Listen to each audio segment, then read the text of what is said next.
ናይ ቀይሕ ባሕሪ ጉዳይ ጉዕዞ ቀይሕ ባሕሪ ጀሚርና ኣለና ኢሎም ቡሬ ከባቢ ከም ተዓንቶ ይዝወልክዎ በፂሖም ኣለዉ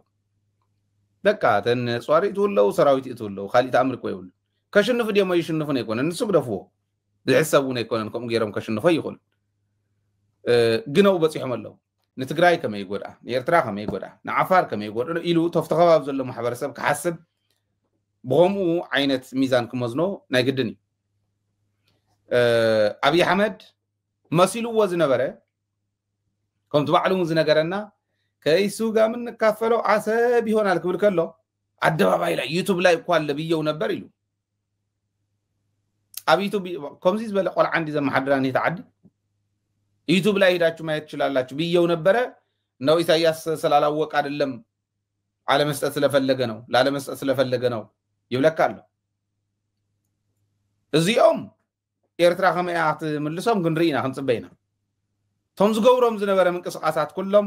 ሓቂፍካ ምሳዓም ቀለበት ምእሳር ቁርሱምና ምቅባል ገለመለ ዝበሃል ከምዞም ትሪእዎም እኒኹም ዚኣቶም ብተግባር ይነግረና እዩ ሽዑ በቃ ከምዚኣ ገይሩ ናይ ቆልዓ ከምዚ ኮረመለኽ በቃ ከምኡ ይበሃል ነይሩ ቀደም ኮረመለኽ በቃ እኮ ከምዚኣ እንደምፃለይ እዚኣ እንደሒስካለይ ንዓገለ ይብሉ ብኮረመለኽ ዕሹ ከም ህፃን ነገር ህፃን እዚ ምሕሳቡ ኢቱ ድንቁርኑ ናይ ድንቁርኑ ጫፍ ዘብሎ ከም ዝበለ ሰብ ጽሓንጎ ኩናት ክጅምረ ይኽእልን አይንብል ክፍጽመ ይኽእልን ክንብል ንኽእል ኢና ክጅምረ ይኽእልን ግን ይባሃልን ክብል ለለ ስለዚህ ምስተዋዓል ይድል ብዜናታቶም ሰርሕዎ ዘለውን ተዓመስጊ በፍርድ ካጣኋት በቅሎዬ ያለ ፍርድ ያጣኋት ቆሎዬ ይላል ሀገሬው ሁሉም በፍትህ በርትህ ሆኖ በሆነ ባልከፋ ዳሩ ግን ለሶስት አስርተ ዓመታት የዘለቀው ኢትዮጵያን እስረኛ የማድረግ መንደፋደፍ በመጨረሻም ይህንን አድርጓል ከ120 ሚሊዮን ህዝብ በላይ ዘግቶ የታሪክ የስነ ህዝብ አሳማኝ ምክንያቶችን ገፍቶ ብዙውን ከሚወስነው ወሳኝ ውሃ ቀይ ባህር ኢትዮጵያን አርቋል ትውልድ ይጠይቃል በአንድ ወቅት በባህር ጠረፏ እንዳሻት ትሆን የነበረችን ሀገር ማን አረቃት ማንስ ወሰነ መልስ የለም መጀመሪያ ኢትዮጵያን የቀይ ባህር አክሰስ ያሳጣው ውሳኔ ማን ወሰነው ካቢኔው ይሆናል ብለን የካቢኔውን ዶክመንት ብናገላብጥ የለም ካቢኔው ያቆም አይ የለም ምክር ቤት ይሆናል የወሰነው ብለን ብንወስን ምክር ቤቱም አልነበረ ምክር ቤት አያቀው ውሳኔው የለም የኢትዮጵያ ህዝብ በሪፈረንደም ወስኖ እንዳይሆን እንዳይባል ነበርንኛም ያኔ የኢትዮጵያ ህዝብ ያልወሰነው ተወካዮቹ ያላዩት ቢያንስ ካስፈጻሚ ካቢኔ ያላየው ውሳኔ ማን ወሰነው አንድ ገጽ ወረቀት ማግኘት አልቻልንም እንዴት እንዳጣ ነው የሚያስረዳ ሴራው ግልጽ ክፋቱም ወለል ብሎ የሚታይ ነው ወደ መሻቴ ቀርብ ያለች ሀገር ስኬትም ስምረትም የማይዋጥላቸው በተላላኪዎቻቸው ሀገርን ለማናወጥ የማይተኙ ድኩማን የክፉ ወጥመዳቸው ኢላማ የሴራት ወራቸው ሁሉ ስበት ኢትዮጵያ ናት በዚህ ሁሉ የጠልፎ መጣል ማዕበል ውስጥ ኢትዮጵያ በዚያው በአቋሟ እንደጸናች ናት ተደምሮ መተባበር ተሳስሮ ማድረግ ከጦር መማዘዝ በመለስ በሯን ለማበጀት የሰላም መንገድ የጀመረችው ኢትዮጵያ ዛሬ ሳይሆን ትላንት ነው የአንድ እናት ልጆችን ካስተቃቀፈው የሰላም ስምምነት ማግስት የኛ የመደመር ሞቶ ማካፈልም አለው የምናካፍለው ፍቅር የምናካፍለው በጎ ቃል የምናካፍለው ጥበብ የምናካፍለው ንዋይ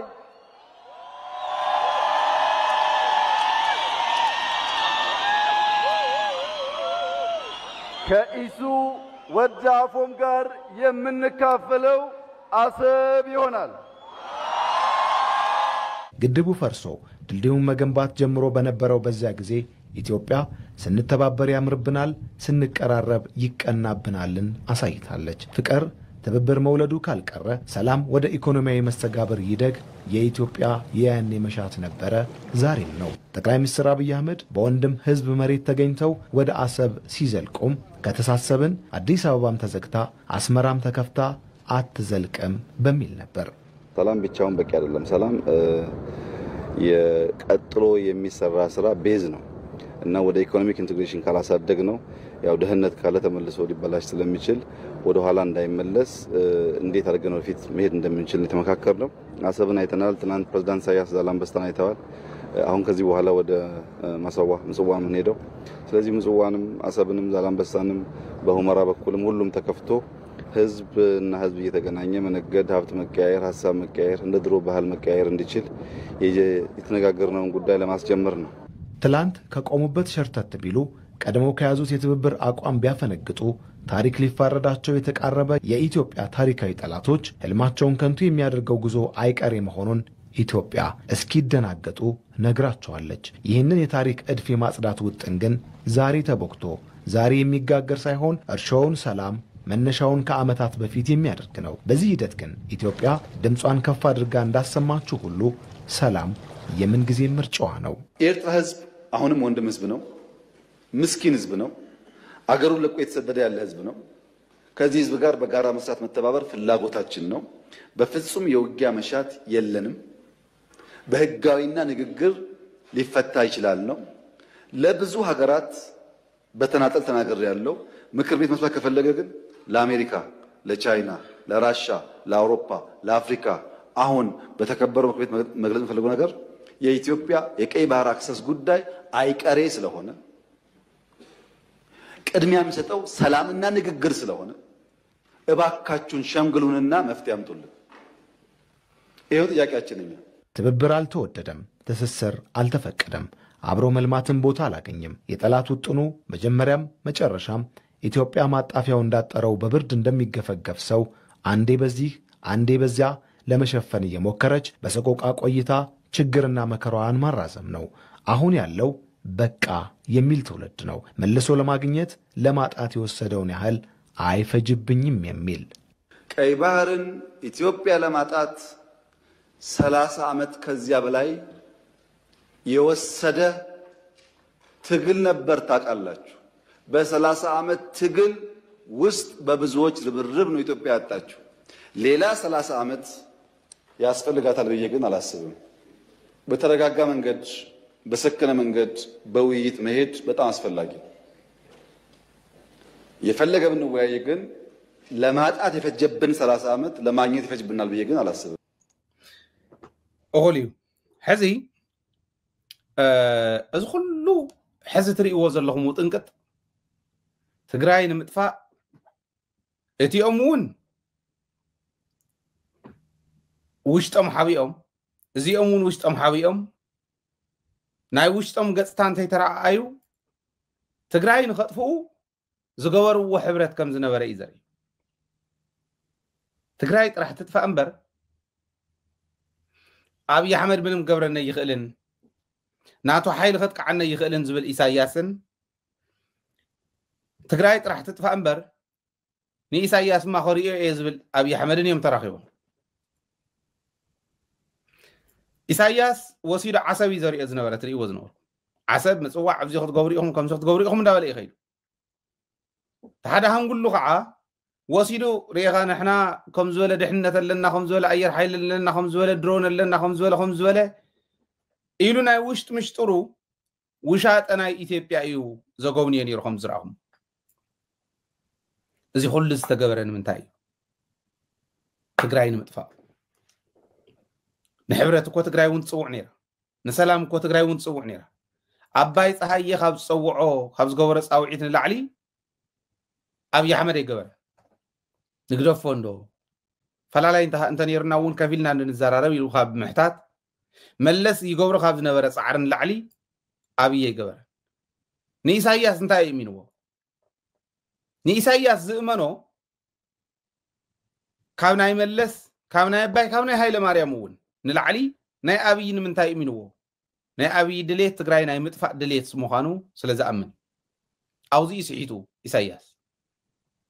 አውዚ ሲሒቲ ምክንያቱ ቆስለ ህዝብ ትግራይ ንምሕያው ንምሕዋይ ነዊሕ ግዜ ይወስድ ናይ ፀላኢ ፈታዊ የልካ ምቅራብ ይከኣል እዩ ጾምዶ ኢልካ ንዓው እንዳሓከምካ እንዳለሳለስካ ኸይድካ ምዕራይ ይከኣል እዩ ከምኡ ጌርካ ነዊሕ ግዜ ፀኒሕካ ዝሓው እምበር ስርሳዕ ኣይኮነን ዝበደሉና ትበደል ንሱ ትግራይ ከጥፍእ ክብል ከብለን ብለይ እንተ ዝብል ነይሩ ኢሳያስ ኣብዩ ናይ መተፃመዶን አብይም ብለይ እንተ ዝብሉን ኢሳያስ የመተጻመዶን ዋ ኃይለ ማርያም እኮ ተምናህና ሞግደፍዎም ኃይለ ማርያም ዛሬ አስመራ መምጣት አለብህ ከተባልኩኝ መሄድ ይችላለሁ ለመሄድ ዝግጁ ነኝ ብቻ ሰላም እናድርግ ኢሉ ኮኔሪ ኢሳይያስ ዓብይ ስለዝኾነ ዓብይ ፖለቲከኛ ስለዝኾነ ኤርትራ በጣም ተስግእ ስለዝኾነ ተይኮነን ዝልምንዋ ነይሮም ሰላም ስለዝደልዩ ተጋሩን ኮም እዮም ዝልምንዋ ነይሮም ሕዚ ፀገምታ ኢኒ እታ ጽምዶ ናፍቲ ጥርጣረ ንሱ ትመልስ ከይትኸውን ምጥንቃቅ ተዘይኮይን ፀገም ያትሆን ናው ዘይትመለስ ከመይ እንተኮይና ምዕሪት እንተኮይና ምዕሪ ማለት ታይ ማለት እዩ ካብ መሬትና ወፅዮም ተተጻሚዶምና ኦኬ ምሁራን ካኣትውዎን ተተገይሩ ምኡኹል እንተኮይኑ ብክልቲኡ ወገን ኣፍ ዘውፀ ኩሉ ዝዛረበሉ ክኾን የብሉን ምዝራብ ጠፊእና ኣይኮነን እንታይ ገብርኩም ዘለዉ ምውፃእ ጠፊእና ኣይኮነን መን የውፃዮ ዝብል ግን ስኢሉ ተራ ሰብ ወይ ዝኾነ ትካል ሚድያ ከውፆ ኣይኮነን ማንም ቆልዓ ከምዞም ሓደ ቆልዑ ይዕንድር እዮም ፅምዳ ምናምን እንዳለ ዝዕንድሩ ቆልዑ ኣለዉ ከምኡ ኣይኮነን ኣግባብ ብዘለዎ ብመንግስቲ ተማእኺሉ ኸይድ ምግባር ወሳኒ እዩ እሱንተ ዘይጌርካ ትብላዕ ፅባሕን ጎመኒኦም ከም ዝበልዑካ እውን ኣይትፈልጥን ትግራይ ንክልቲኦም ክተፃወት ትኽእል ሚድፊልደር ኮይና ክተፃወት ትኽእል ዓዲ እዚ ዕድል እዚ እንዳምለጠ ስቕ ኢልና ንርኢ ኣለና ናይ ኣምሓራ ጦርነት እኒሄ ትዕድል ንሱ የምልጥ ኣሎ ንኣምሓራ ደጊፍካ ናፅነቱ ከረጋግፅ ምግባር ንትግራይ ግን ከይነክእ ምግባር ይከኣል እዩ ባፈር ይኸውን ናይ ኤርትራ ታፅምዶ ትበሃል ኣላ ተነብዚኣን ንቅርበን ሰለስተ ነገራት ተተግቢረን ቶም ተጨወዩ እውን ተመሊሶም ተኣማሚንካ ምዝላቕ ይከኣል እዩ ንድሕሪ ሕዚ ኩናት ዝበሃል ዘይፍጠረሉ ኮሪደር ምግባር ይከኣል እዩ ፅምዶኻ እውን ማዕረ ማዕረ ኮንካ ምፅማድ ይከኣል እዩ እዚኣ ከይትኸውን ገፈፍ እንዳተባሃለ ይኽየድ ኣሎ ኣግባብ ኣይኮነን ስግኣት እየን እዚአን ክንሓስበለኒ ዝግባአና እቲ ናይ ቀይሕ ባሕሪ ጉዳይ ግን ኤርትራ እኮ ሃገር እያ ተገልቢጡ የተረኸበን መን ከም ዝፈቐደላ እውን የተረኸበን ስለዚ ኣይቀሬ ስለሆነ ብዙሓት ሃገራት ነጊረ ኣለኹ ተተዓሪቆምና ግን ተዘይተዓሪቆምና ግን ንወራ ኢልካ ደ ይዝረብ ዘይገብር ነዲኡ ይነግር ይበሃል ዘይገብር ነዲኡ ይነግር ይበሃል ማለት እዩ ዘይሰርሓ ስለዝኾነ ዘይኣትዋ ስለዝኾነ ስኢሉ በደባባይ ይዛረባል ኣይገብራን ግን እንተገይርዋ እውን ንፅባሒታ ክጠፊ ኣይኽእሎን እያ ኣይኽእሎን ብፍላይ እቲ ፅምዶ ንብሎ ዘለና ምዕሩይ ኮይኑ እንድሕር ተስተኻኺሉ ኣይኽእሎን ናይ ሰሙናት ይኸውን ለዚ እዚዩ ብደንቢ ዝምልከቶም ኣካላት ብደንቢ ወሲዶም ክርእዎ استخاخيلهم كمرحوه يقبع زول امنة لني